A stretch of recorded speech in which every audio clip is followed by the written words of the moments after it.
Salut à tous, ici Seb, on se retrouve pour une nouvelle vidéo. Cette fois-ci, je vais essayer de m'atteler à l'exercice de la critique.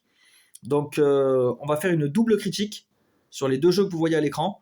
Donc, il s'agit des jeux de Jean-François Gaultier, donc les jeux issus de sa maison d'édition Goblivion Games, pardon. Donc ici, on a affaire à Goblivion Definitive Edition, attention, ça a son importance, et Gold Oblivion. Donc c'est deux jeux sortis en 2023, reçus récemment par Kickstarter. Donc on va commencer par Goblivion. On va voir un peu ce qu'il en est avec celui-là. Et ensuite on passera à Goblivion. Je n'ai pas joué à Dinoblivion, donc le troisième jeu de Jean-François Gaultier, donc je ne pourrais pas l'inclure dans la vidéo, je ne pourrais pas en parler non plus. J'ai vu quelques vidéos, mais bon, ça ne suffit pas pour en parler. De ce que j'ai vu, je crois que c'était un coop, un deck building également, un coopératif, jouable aussi en solo, mais j'ai l'impression qu'il avait de moins bons retours que Goblivion initial, et donc je vais m'abstenir d'en parler. Donc, on va commencer avec Goblivion. Alors, qu'est-ce que c'est Goblivion ? Donc, déjà, vous pouvez voir que c'est Definitive Edition, parce que le jeu initialement, il était sorti... Attendez, j'ai pas la date. Pourquoi j'ai pas la date initiale ? Je crois que c'était 2018. Attendez, je vais vérifier en même temps sur BGG. Il me semble que c'était 2018.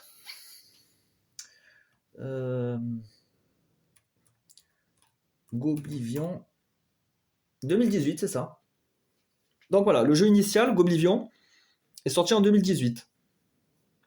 Donc, c'est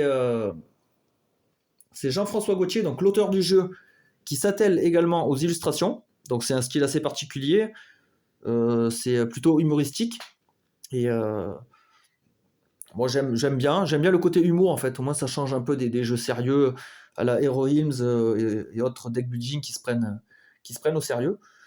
Donc là pour le coup, c'est un petit jeu jouable en une demi-heure pour 12 ans et plus, jouable de 1 à 2 joueurs. Alors moi je vais directement faire un petit point là-dessus. Le mode coop, je l'ai essayé, franchement c'est vraiment pas terrible. Enfin, ce n'est que mon avis, cela n'engage que moi. Je le trouve pas terrible. Moi honnêtement, pour moi c'est un jeu clairement solo. Je m'éclate à y jouer en solo. Par contre en multi, non, je trouve pas je vois pas trop l'intérêt, ou peut-être pour faire découvrir le jeu éventuellement. Bon, j'en vois pas trop l'intérêt. Du coup, Goblivion, donc il est sorti en 2018. Goblivion, clairement, il s'inspire d'un jeu culte de deck building, un jeu en solo, le jeu Vendredi de Friedemann Friese. Pour moi, franchement, ce Goblivion, c'est clairement un Vendredi 2.0. Je sais que l'auteur Jean-François Gaultier, il est très actif sur les réseaux, sur BGG, même sur YouTube. Je sais qu'il a commenté une de mes vidéos et je suis très content. J'aimerais bien qu'il me confirme ça en fait, qu'il me confirme que c'est bien, il s'est bien inspiré de Vendredi. En tout cas, j'y retrouve pas mal de similitudes dans le fait de construire son deck, sur le fait dans Vendredi, c'était des épreuves, si je me souviens bien, et si on les réussissait, on retournait la carte et on gagnait du coup des pouvoirs. C'est un peu le même système dans Goblivion. On tue un ennemi, on retourne la carte, ça devient un objet utilisable, ou un objet ou un soldat utilisable pour le joueur. Donc pour moi, c'est clairement un Vendredi 2.0. Donc quand je dis 2.0, c'est une version améliorée de Vendredi. Vendredi, donc c'est assez vieux maintenant comme jeu. Je crois que c'était sorti en 2011 peut-être. Je dis ça de tête. Et c'est vrai que maintenant, ouais, il accuse un peu... Ça reste un jeu quand même solide. Hein. On peut très bien s'amuser dessus. Mais je pense que Goblivion le remplace facilement. Goblivion, donc c'est un jeu de deck building à marché fixe. Marché fixe, donc à la Dominion, à la Iron Sand. Qu'est-ce qu'on a en marché fixe Xenoshift. Voilà. Contrairement au deck building à rivière. Donc là, on sait directement ce qu'on peut acheter pendant les tours. On peut calculer une stratégie dès le départ. Toutes les options sont sur la table. Là, ce Goblivion, donc c'est un jeu de deck building, et ça combine aussi des éléments de tower defense. On a des lignes d'ennemis qui vont avancer et qui vont nous attaquer. Donc il va falloir défendre notre château de l'assaut des gobelins. Et ce qui est intéressant dans le jeu, c'est les combos. On va regarder quand même, jeter un petit coup d'œil au matériel, parce que pour moi, le matériel, le prix d'un jeu notamment, est dépendant aussi du matériel. Et directement est corrélé, voilà, c'est ça que je cherchais comme mot. Il est corrélé au prix du matériel. Au prix du matériel, n'importe quoi. Au prix du jeu. Donc le prix est de 27€. Enfin, j'ai pris ça J'ai trouvé ça sur internet, sur Google, j'ai marqué Goblivion, définitive édition, j'ai trouvé ce prix-là. Bon, on va dire une trentaine d'euros, on va arrondir. Donc pour 30 euros, qu'est-ce qu'on a? Clairement, on a la campagne Goblivion, donc ça c'est un ajout de la définitive édition.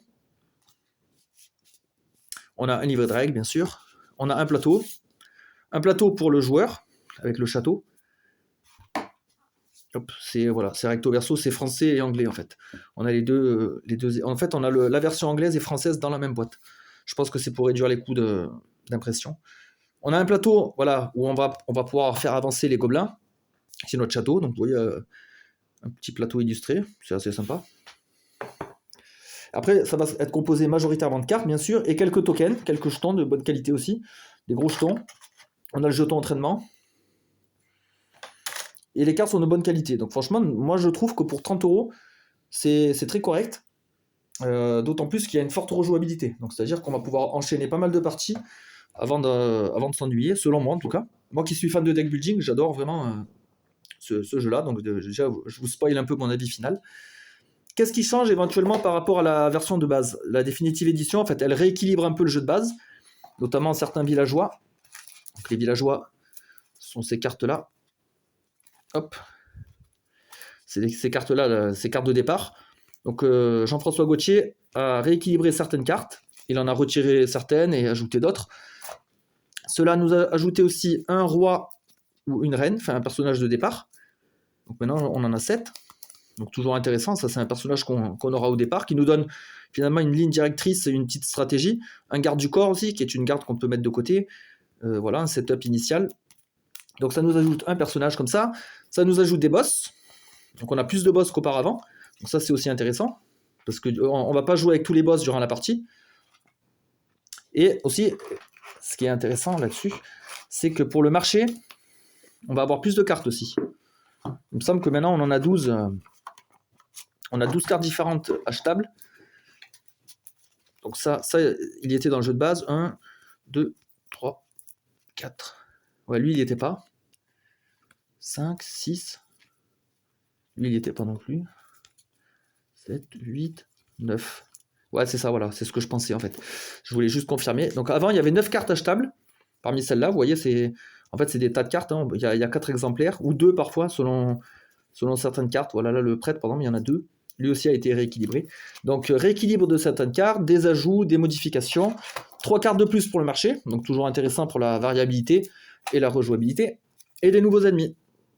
Des nouveaux gobelins. Donc, ça, ce sont les ennemis qu'on doit affronter. Pour ceux qui ne connaissent pas le jeu, voilà, il y a des ennemis simples et des ennemis un peu plus forts. Voilà, donc pour 30 euros, on a ça. On a ce matériel-là. Et moi, je trouve ça en adéquation. Et cela ne me choque pas.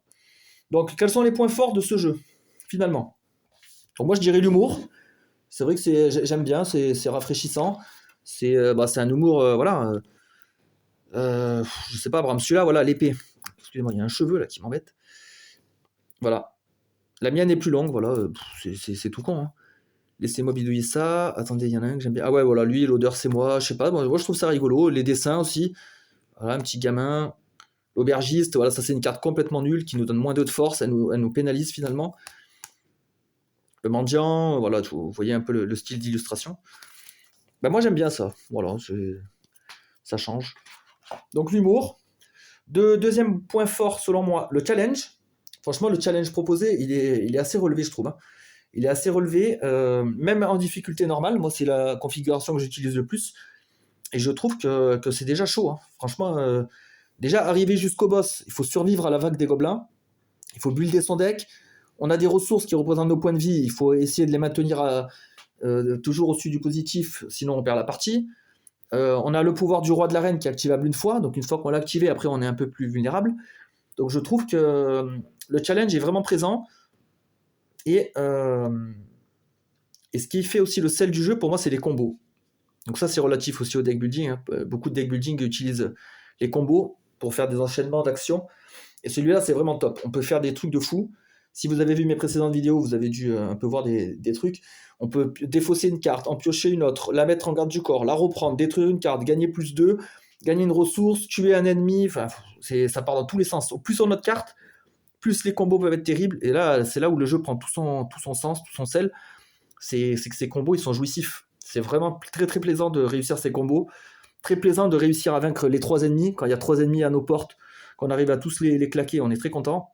On gagne 3 objets, ça améliore notre deck. Un autre élément intéressant, comme c'est un deck building, qui dit deck building dit en principe épuration de deck. Parce que si on ne peut pas épurer le deck, qu'on se coltine les cartes nulles du début, pour moi il y a un souci, c'est un mauvais choix de game design. Pour moi c'est moins intéressant, ça fait chier.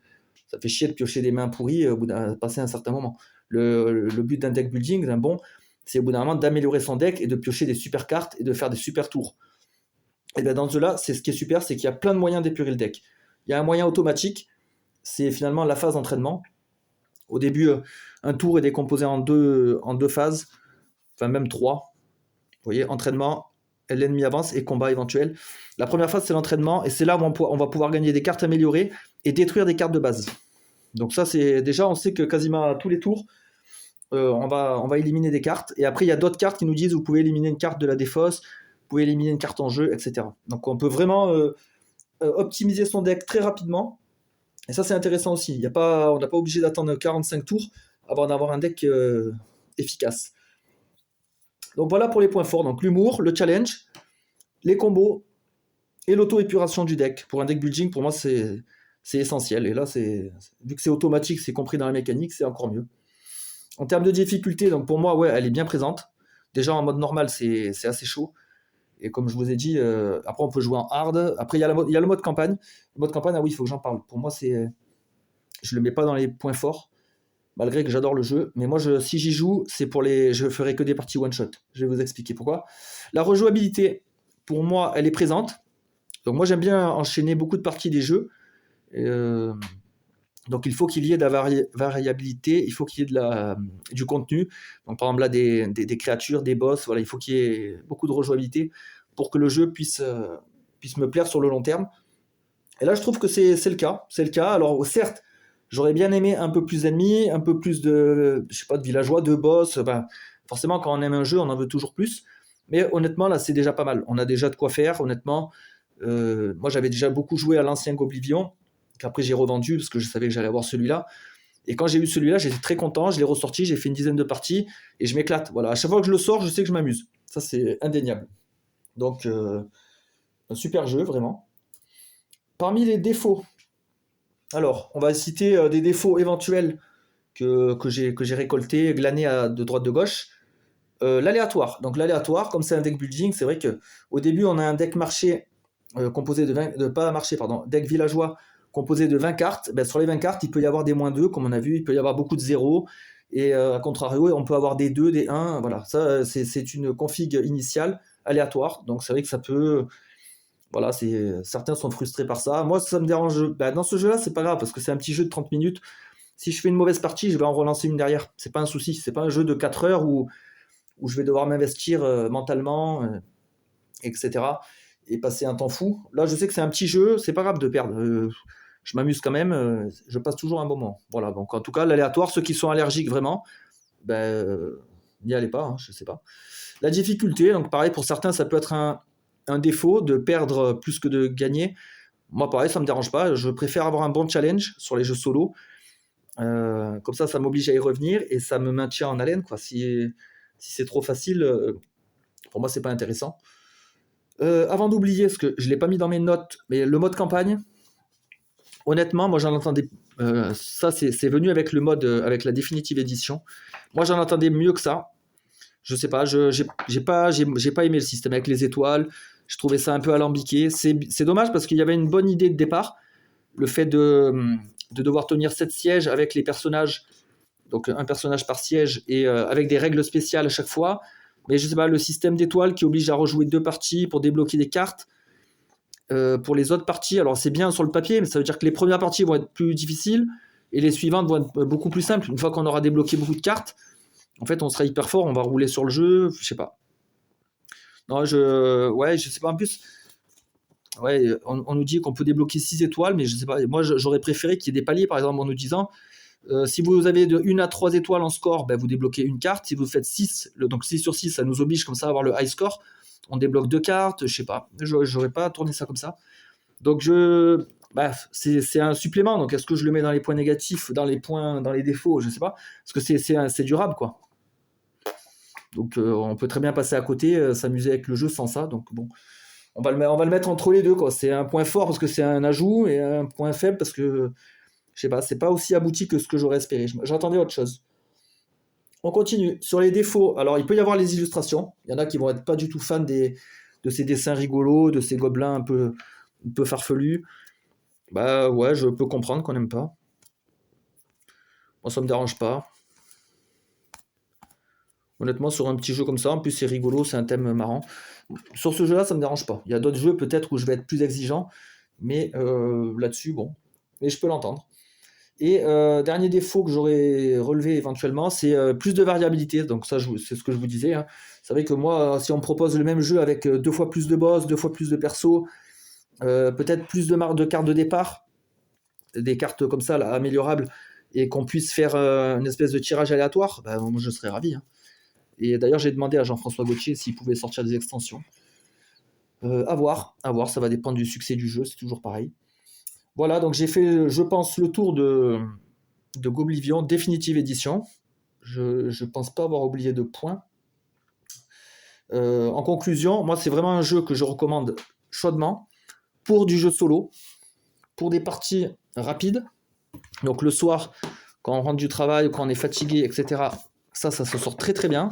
En plus, la mise en place est rapide. Ça, c'est vrai que c'est un élément important. Enfin, chez moi, en tout cas, c'est un argument positif. Mise en place rapide, rangement rapide. On a l'insert, d'ailleurs, vous l'avez vu. Hop. Alors l'insert, vous allez voir, c'est le même pour ce jeu-là et pour son petit frère Golbivion. Voilà. Donc là, c'est nickel. Hein. Franchement, il n'y a rien à dire. J'ai mon petit insert. J'ai du matériel de bonne qualité. C'est pas hyper onéreux. Donc ça, je recommande chaudement. Je sais pas, je compte pas mettre de notes ou de critères. J'en sais rien, mais pour moi, c'est vraiment pour du joueur solo qui aime le deck building, ça c'est essentiel. Essentiel, carrément. Top jeu. Voilà, on va pouvoir passer du coup au deuxième jeu. On passe cette fois-ci à Golbivion. Golbivion. Hop, attendez, je remonte un peu mes notes. Voilà. Alors, Golbivion. Donc ça, c'est le dernier né de Jean-François Gauthier. Donc celui-là, en fait, l'attrait finalement, c'est qu'on a affaire à un double deck building. Donc en fait, c'est un deck building on a 2 decks dans cette boîte-là, dans ce jeu-là. On va devoir gérer et manipuler 2 decks. Donc c'est ça qui fait l'attrait. Donc là, on peut y jouer de 1 à 4. Donc déjà, on voit qu'il a étendu la fourchette de joueurs. Et pour moi, clairement, on est plus sur un jeu multi là-dessus. Je vais vous expliquer pourquoi. 20 minutes par joueur, ouais, ça me paraît correct. C'est assez rapide, j'aime bien. Et pour 12 ans et plus, ok. Ah, je vous avais pas dit la note BGG. Pour Goblivion, c'était 7,6. Je l'avais pris en note quand même. Pour 628 ratings, donc personne qui vote.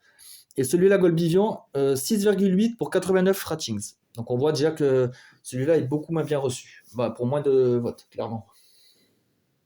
Donc Golbivion, donc vous voyez, il a repris un peu les visuels et le gobelin, par exemple là, de son précédent jeu. Dans celui-là, en fait, qu'est-ce qui change? C'est un deck building à rivière cette fois, donc pas de marché fixe. Là, on va avoir une rivière de 4 cartes, et à chaque fois qu'on achète une carte, elle est remplacée immédiatement. Celui-là est une course au point, donc là, c'est un jeu... l'autre était compétitif, celui-là est... l'autre était coopératif, pardon, et celui-là est compétitif. Je vous ramène un peu les pinceaux. Et donc c'est une course au point. Le premier, en fait, il faut arriver à accumuler 10 lingots d'or. Donc celui qui arrive à accumuler 10 lingots d'or déclenche la fin de partie. Donc va falloir, c'est un jeu assez nerveux. Il va pas falloir traîner parce que ça peut aller très vite là aussi. Et donc c'est un petit jeu aussi, on va devoir gérer des ressources dans celui-là. On a de l'or, on a des caisses de marchandises. Il va falloir gérer ça pour essayer d'optimiser ses tours et gérer aussi les 2 decks. Donc voilà les particularités de ce jeu-là. Alors en inspiration, là j'ai cherché, mais franchement je ne vois pas trop. Alors moi je dirais, franchement c'est compliqué, mais moi j'ai mis Ascension, premier du nom. Alors pourquoi ça me fait penser à Ascension? Parce que c'est un deck building à rivière, donc comme Ascension, premier du nom. C'est une course au point, comme Ascension. Et il y a un système de faction, comme Ascension. Voilà pourquoi je l'ai rapproché de ce jeu-là, parce qu'après, sinon, je vois pas. Donc, dans celui-là, il y a des factions, il y en a 3. Il y a les humains, les elfes, et les humains, elfes, et les nains. Voilà, c'est ça. Donc, voilà pourquoi je l'ai rapproché d'Ascension. Et après, sinon, j'ai réfléchi à d'autres jeux, au niveau des combos, au niveau des mécaniques. Et le double deck building, pareil, j'avais pas vu ça avant. Il y a d'autres jeux maintenant qui proposent ça. J'ai vu ça sur Kickstarter notamment. Donc, je sais pas. Là, pareil, si Jean-François Gauthier passe par là, il nous dira. Donc là aussi, le jeu est aux alentours des 30 €. Donc, je trouve ça vraiment honnête. Parce que là, on va voir aussi le matériel pour mettre en comparaison avec le prix. Pour moi, c'est vraiment justifié. Alors, voilà, moi j'ai rangé comme ça. Donc là, on a 4 decks joueurs. On a des plateaux ici, recto verso. Donc un côté pour les joueurs, un côté pour les automates.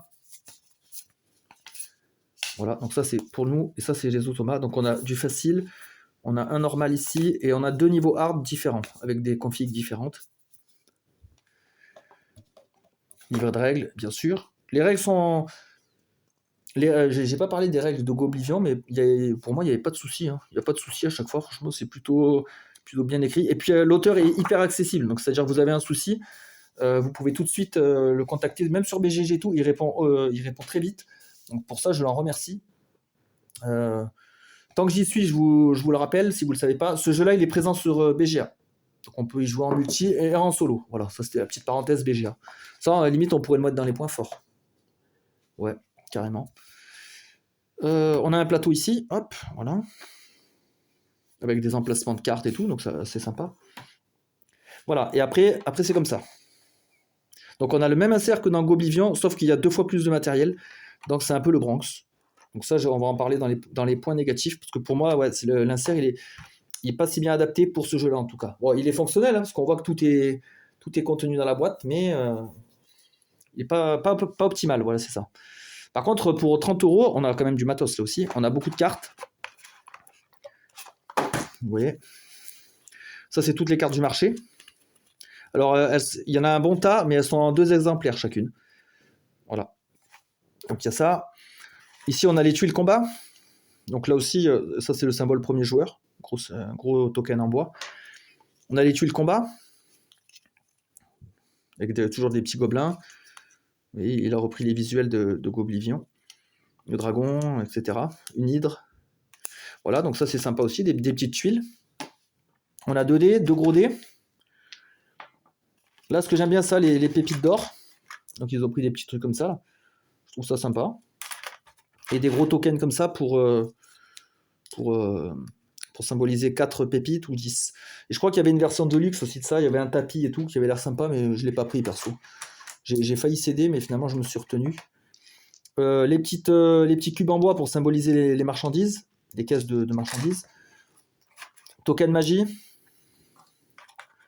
Voilà, on a 2 tuiles ici. 2 petites tuiles, le village.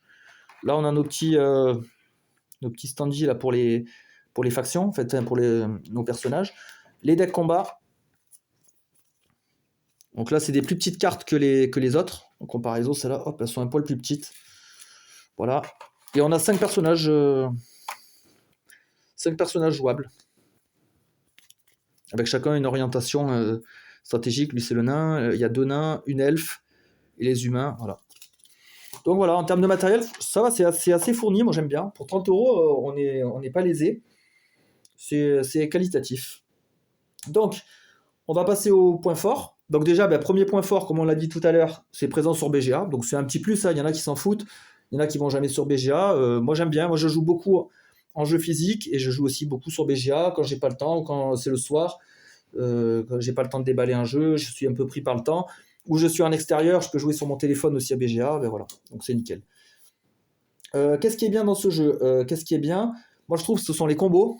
Passer un certain temps quand on a un bon deck, on combotte, on fait pas mal d'actions, on gagne beaucoup de ressources. C'est assez jouissif d'accumuler beaucoup de ressources. On voit que notre plateau il est envahi de pépites d'or et tout. Ça, je trouve ça cool.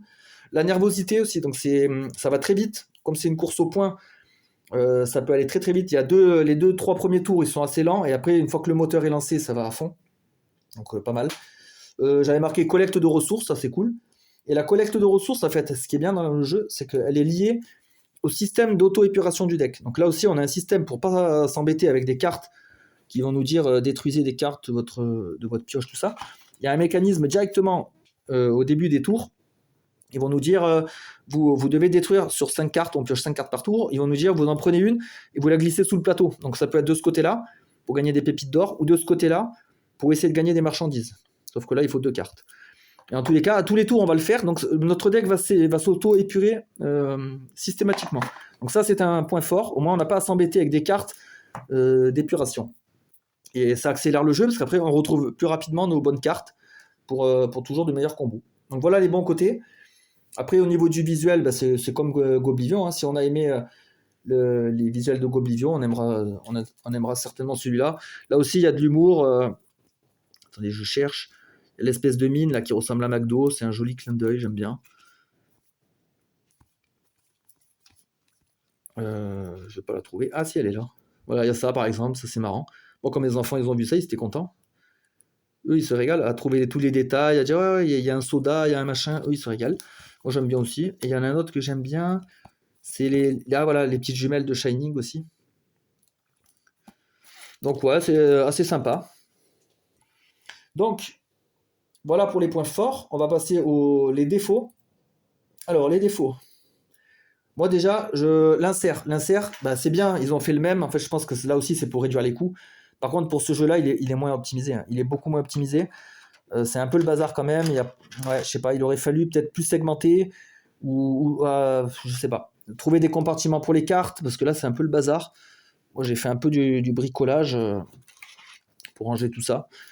Donc, ouais, l'insert, bah, c'est toujours bien d'avoir un insert. On n'aurait pu rien avoir. Mais, ouais, ça pourrait être mieux. Ensuite, dans les défauts, manque de variabilité dans le deck, dans le gros deck, ouais, parce que vu qu'en fait, il y a des doublons, parfois, ça peut manquer un peu de variété. Voilà, il y a beaucoup d'effets qui reviennent, et comme il y a deux fois les mêmes cartes à chaque fois, c'est vrai que on peut trouver qu'il manque un peu de variété. Manque de difficulté en solo. Ah, je trouve que le solo, pour moi, il est trop facile. L'automa, alors peut-être que j'ai eu de la chance, je sais pas, j'ai fait beaucoup de parties sur BGA et en vrai. On a 2 plateaux difficiles. Et ben, pour moi, ils sont pas assez difficiles. Ou alors, il aurait fallu en faire un difficile et un very hard. Très difficile, pour le coup. Parce que là, je sais pas, moi je trouve qu'ils sont un peu simples. Un peu simple. Du coup, si je gagne en solo, ben, si je gagne systématiquement, je vais moins avoir envie d'y revenir. Après, bon, pour moi, comme je vous l'ai dit, le jeu il est plus adapté en multijoueur. Donc c'est vrai que si je dois jouer en multi, je vais sortir celui-là. Si je dois faire du solo, je sortirai Goblivion, clairement. Pour moi, il n'y a même pas match. Mais je trouve ça un peu dommage. Ouais. Il manque une difficulté. Peut-être que l'auteur, il pourrait rajouter sur BGG ou quoi, un plateau comme ça en fichier à imprimer avec une difficulté augmentée, je sais pas. Donc voilà. Stratégie elfe trop forte. Donc moi, j'ai repéré ça sur plusieurs parties. J'ai l'impression que les elfes sont trop forts. Alors c'est peut-être juste une impression, hein, je dis pas que c'est la vérité absolue, mais j'ai l'impression que c'est avec le cumul, les multiplicatifs d'elfes pour les petites pépites là, je trouve que c'est vraiment trop fort. Par rapport aux humains et aux elfes, j'ai l'impression ouais, que les elfes sont trop forts. Vous me direz vous en commentaire si vous êtes d'accord ou pas. C'est mon impression. Et un dernier point négatif, j'ai trouvé les combats, parce qu'en fait dans le jeu il y a plusieurs façons de scorer. Il y a plusieurs stratégies, on va dire c'est soit la collecte des ressources avec les cartes, notamment les elfes, soit on peut jouer les caisses de marchandises qui sont là. On peut jouer les caisses et acheter des bâtiments. Les bâtiments sont très forts aussi. J'avais fait une stratégie de bâtiment et c'était vachement rentable. Et dernière stratégie, c'est la stratégie des combats. On peut aller combattre les tuiles ici qui vont nous rapporter des points. Mais par contre, je trouve que les combats c'est clairement sous-coté. Alors le problème des combats, c'est que pour que ça soit efficace, c'est qu'il faut acheter des cartes dans les decks. Donc déjà, il faut dépenser ses pépites. Il faut que les cartes intègrent notre deck combat. Il faut qu'on lance un combat. Il faut avoir une carte pour lancer des combats. Une fois qu'on lance le combat, il faut gagner le combat, ce qui n'est pas sûr. Parce qu'on a beaucoup de cartes pourries dans le deck combat aussi. Bon, si on perd un combat, l'avantage c'est qu'on peut épurer le deck. On va pouvoir virer les cartes à 0 de force. Si on gagne le combat, tant mieux. Mais les premiers combats, on va les perdre. On va en perdre beaucoup, on va en perdre 2 ou 3 avant de vraiment avoir un deck combat efficace, à moins de se focaliser à fond dessus. Et alors ça veut dire qu'on oublie tout le reste. Donc moi, je trouve que la stratégie combat, elle est compliquée à mettre en œuvre. À part si, éventuellement, dans le marché, il y a la carte qui permet de gagner 2 cartes combat là. C'est une elfe, elle permet de gagner 2 cartes d'un coup. Ouais, faut vraiment qu'il y ait un marché qui soit en accord avec la stratégie combat, sinon ça va être compliqué, je trouve. Et moi, du coup, ça me dissuade d'y aller. Donc, du coup, moi, la carte combat, souvent, ce que je fais, c'est que je la glisse en ressources. Je l'élimine automatiquement parce que je me dis, c'est trop long à mettre en place un bon deck de combat. Je préfère faire autre chose et généralement, je gagne ainsi. Donc, bon, à voir. Donc, du coup, au niveau de la difficulté, ben, j'ai dit qu'il n'y en avait pas. Moi, là, je parle vraiment pour le solo, parce qu'en multi, ça va être autre chose, quand on va se confronter à d'autres joueurs qui vont pouvoir nous embêter, nous voler nos cartes, etc. Après, il y a au niveau interaction, non, il y a pas d'interaction, hein. Je réfléchis, mais on peut pas voler de pépites. Donc ça, je peux le rajouter dans les défauts éventuellement. Deck building, ouais, c'est dommage de ne pas avoir d'interaction. On n'a pas de truc pour embêter les adversaires, les faire défausser, leur voler des pépites éventuellement. Peut-être dans une extension, là aussi, je sais pas. Ça c'est une voie à creuser, parce que c'est quand même bien d'avoir un minimum d'interaction. Autre que se voler les cartes, ça c'est de l'interaction, mais plutôt indirecte. Donc ouais, pas d'interaction. Difficulté, bah, du coup, pour moi, il y a non, c'est non. Rejouabilité, alors en multi, moi j'aime bien. En multi, si on me propose une partie, je dirais pas non. D'ailleurs, j'en fais beaucoup sur BGA en ce moment. J'ai joué aussi en vrai avec ma famille. Et même ma fille de 7 ans, elle aime bien. Donc pour vous dire que comme quoi c'est accessible. Et bon, elle fait pas de super stratégie, mais elle s'amuse, donc c'est l'essentiel. Donc la rejouabilité, en solo, du moins, je pense pas que j'y reviendrai 1000 fois dessus. Ou peut-être sur BGA, voilà, en BGA, je sais qu'en 10 minutes, la partie, elle est pliée. Mais si c'est pour sortir en vrai, peut-être que je sortirai Goblivion, hein, de toute façon. Donc voilà. En conclusion, celui-là, est-ce que je le recommande? Alors, je le recommande pour du multifamilial seulement. Je le recommande pas pour du solo pur. Ou alors une personne débutante dans le solo, qui veut vraiment se commencer avec un jeu pas trop compliqué. Ouais, pour des solos débutants, on va dire, ou du multifamilial. Pour du multi-expert ou multi-initié, je proposerai toujours autre chose. Même en deck building, hein, je vous proposerai mutant. Qu'est-ce que j'ai en deck building? Bah, ça peut être Dominion avec des extensions. Ça peut être Ascension avec des extensions également. Voilà, c'est les grands cadors, hein. Et mutant deck building aussi, mon petit chouchou. Voilà, je le recommanderais que à cette catégorie-là. Ouais, jeu multi, familial ou alors ou solo débutant. Et si vous êtes un solo aguerri, je pense que vous pouvez passer, ou alors vous pouvez prendre Goblivion et vous serez mieux servi. Voilà donc mes critiques des jeux Goblivion Games. Donc j'espère vraiment que l'auteur va continuer à sortir des jeux et peut-être même des extensions, à voir. Mais en tout cas, je trouve que c'est un créateur très, comment dire, il est très disponible, très sympathique. Et franchement, j'adore. À chaque fois, il présente ses jeux, il est à fond et tout. Non, super. Franchement, c'est du bon boulot néanmoins. Voilà. Donc, je vous souhaite une bonne soirée et à la prochaine.